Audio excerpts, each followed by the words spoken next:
17واں زبور، ایک بے قصور آدمی کی دعا۔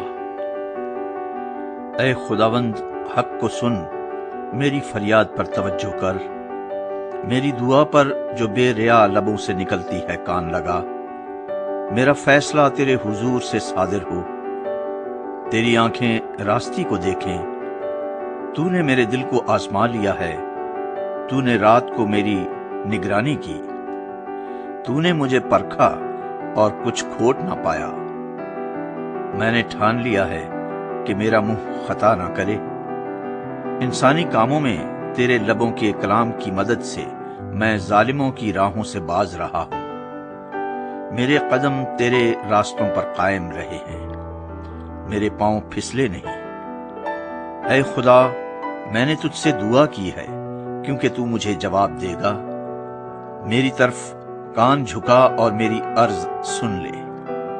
تو جو اپنے داہنے ہاتھ سے اپنے توکل کرنے والوں کو ان کے مخالفوں سے بچاتا ہے، اپنی عجیب شفقت دکھا۔ مجھے آنکھ کی پتلی کی طرح محفوظ رکھ، مجھے اپنے پروں کے سائے میں چھپا لے ان شریروں سے جو مجھ پر ظلم کرتے ہیں، میرے جانی دشمنوں سے جو مجھے گھیرے ہوئے ہیں۔ انہوں نے اپنے دلوں کو سخت کیا ہے، وہ اپنے منہ سے بڑا بول بولتے ہیں۔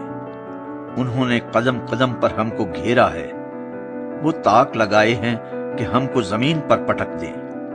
وہ اس ببر کی مانند ہے جو پھاڑنے پر حریص ہو، وہ گویا جوان ببر ہے جو پوشیدہ جگہوں میں دبکا ہوا ہے۔ اٹھ اے خداوند، اس کا سامنا کر، اسے پٹک دے۔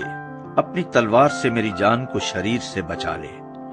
اپنے ہاتھ سے اے خداوند مجھے لوگوں سے بچا، یعنی دنیا کے لوگوں سے جن کا بخرا اسی زندگی میں ہے اور جن کا پیٹ تو اپنے ذخیرے سے بھرتا ہے۔ ان کی اولاد بھی حسب مراد ہے، وہ اپنا باقی مال اپنے بچوں کے لیے چھوڑ جاتے ہیں۔ پر میں تو صداقت میں تیرا دیدار حاصل کروں گا، میں جب جاگوں گا تو تیری شباہت سے سیر ہوں گا۔